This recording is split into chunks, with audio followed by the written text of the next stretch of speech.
The idea of going on a road trip and taking pictures along the way is completely merged with my need and desire to photograph. So much of photography's American history has come from the spirit of adventure and desire to capture the beauty, history, magic, and mystery found on the back roads and forgotten highways of this land. Yay, thanks for coming. This is wonderful that you helped make this all happen and be a part of it. What we've got is we've got a workshop plan. This is just to wake up our thinking. Your assignment when we come out on the first day, you're telling us to photograph various things. And so everybody's kind of copying, or photographing the same thing, and yet the results are Hugely different. Really amazing. And so, I mean, some people just get it, I mean, they get such great images. You wonder, well, I wish I would have seen that. Why didn't I see that? And, you know. And even some people who took an image that may not be that great, the idea behind their picture was like, wow, cool.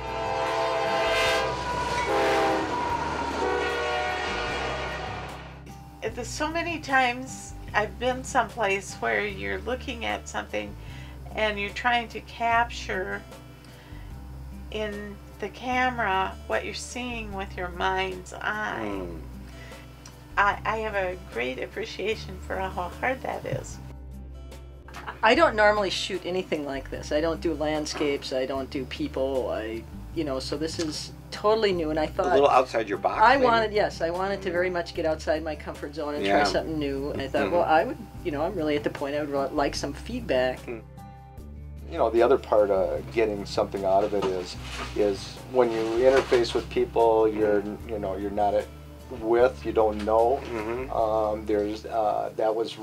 That's always fun in these kind of environments, because it's not like you're just going to be with them in a class for a couple hours and learn how to do Lightroom or something like that.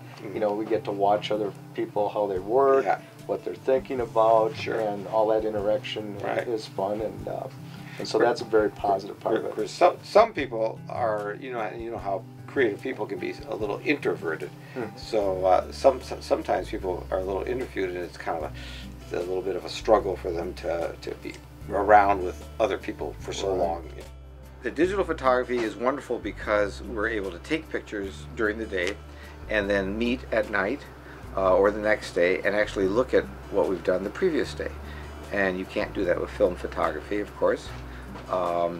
So that's is a great training tool to have the digital photography available to us.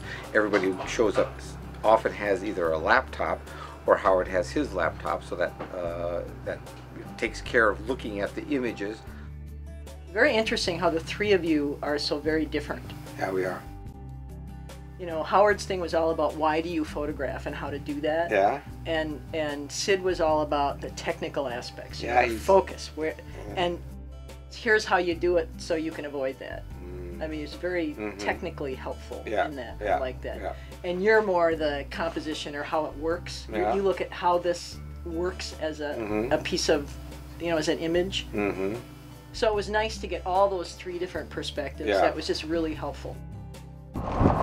It's interesting because people can take pictures right away and look at the results so soon afterwards. That's an advantage, I think, for learning and be able to see as it's going faster along. But it also it might make the experience of photography kind of a different kind of experience, though, too, because you're so involved with the photography part of your experience. You know, you're seeing the images now on the same day as you took the pictures and everything. Right. You don't really, you stop experiencing the other dynamics of life that happen around photography. Just to be very open to the other experiences that photography contributes to their life. The American road trip is inherently connected to things like cars, road signs, gas stations, roadside attractions, jukeboxes, road music, people, animals, landscapes, and even crumbling buildings. Most everything in here has a story. Dwayne's better about telling the stories behind it. But the tricycle was our daughter's first tricycle. The bicycle was our son's first motorcycle bicycle. Margot, we're starting a tradition where we sign a t-shirt and we're going to leave it here. Yeah, we'll mount that on the wall. And for some people that's painful, isn't it? People who maybe would rather have their own means of transportation, which would allow them to go at any time, go anywhere they want, but it also allows them to isolate, and then it also allows them to miss out on things. In retrospect, they might have really enjoyed it. Yeah, yeah, a rockin' dreaming sound machine.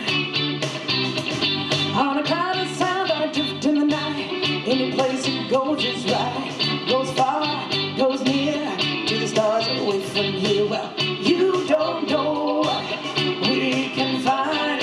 Why don't you come with me, little girl, on a magic carpet ride? Well, you don't know what we can see.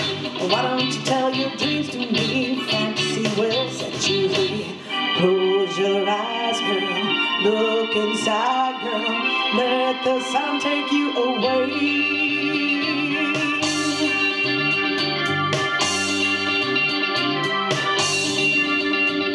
Last night I held a lamb's lamb, so I wished that I could stay.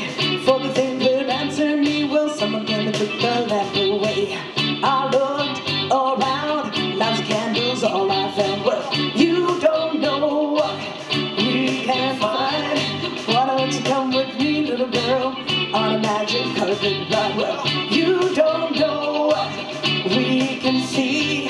Why don't you tell your dreams to me? Fantasy will set you free. And close your eyes, girl. Look inside, girl.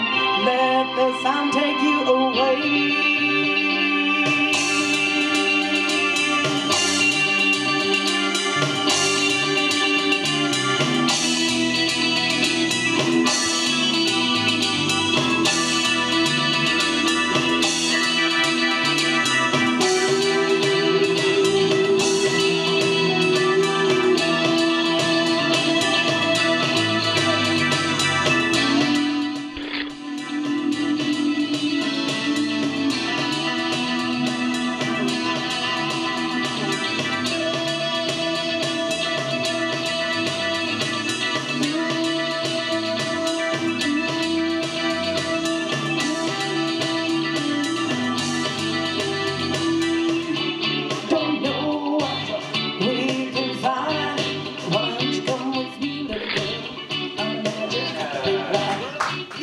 Most of the people who have taken this class or this workshop come from the metro area and haven't gone to an area like Lilly, South Dakota, which represents over 100 years of history and has gone through many changes. This huge juxtaposition between what it once was and what it is now. 36 camp. The 36 camp. I love it. There's a beautiful landscape here. It's rich and green and filled with many animals. I think the students really appreciate that. You don't get that in the metro area of Minneapolis, St. Paul. So you can come here and you can photograph a big sky, lots of light. I wasn't quite sure what it would be. It sounded like fun. Mm-hmm. This is a part of the country I know nothing about, so it would be a kick to be here. I love the idea of being in a rural area because we see so little of it in our normal life, you know? Yeah. So it was just a wonderful couple of days. Good. I think in the city we tend to, because it's a busy environment, we tend to protect ourselves and we isolate maybe a little bit more. You know, Howard is the Mel Jazz or the Hubert Humphrey of dialogue, because I mean that guy's always talking. He meets anybody and eventually he'll know their history and come back. He's like a sponge and he soaks it all up.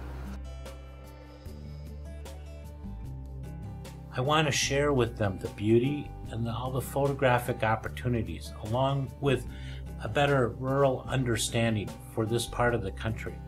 This is the place that I've found to be very inspiring.